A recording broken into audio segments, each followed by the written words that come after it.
আমড়ার এই রেসিপিটা কার কার ভালো লাগে জানি না, তবে আমার খুবই পছন্দের একটি রেসিপিটা তৈরি করতে কি কি লাগছে প্রথমে দেখা যায়।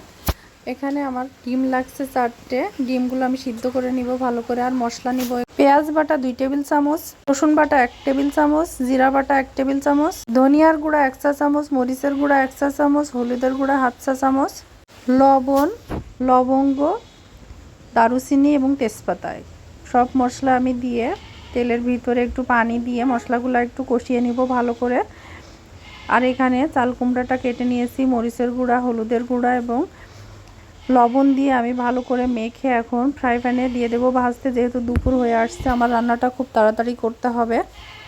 এখন সেই আমড়াটা কেটে রেখেছিলাম সেটা কষানো মশলার ভিতরে দিয়ে আমি ভালো করে একটু নেড়ে চেড়ে নিব। এবার এতে অ্যাড করব পানি, যেহেতু আর সিদ্ধ হতে একটু দেরি হবে সেজন্য একটু পরিমাণ মতো পানি দিয়ে ভালো করে সিদ্ধ করে নিব। কষে আসলে তখন পানিটা শুকিয়ে গেলে এ পর্যায়ে একটু নেড়ে চেড়ে ভেজে ভেজে নিতে হবে। তারপর এর ভিতরে অ্যাড করব হচ্ছে 250 গ্রাম দুধ। এখানে আপনারা মিষ্টি দই ব্যবহার করতে পারেন। এখানে চিনি ব্যবহার করেছি 1.5 টেবিল চামচ। তারপর নারকেলের দুধ ব্যবহার করলে সবথেকে ভালো হয়, কিন্তু আমি অ্যালার্জির কারণে ব্যবহার করি নাই। এখানে সামান্য একটু লবণ দিয়ে দিলাম, লবণটা চেখে দিয়ে দিবেন। এখানে 2-3টা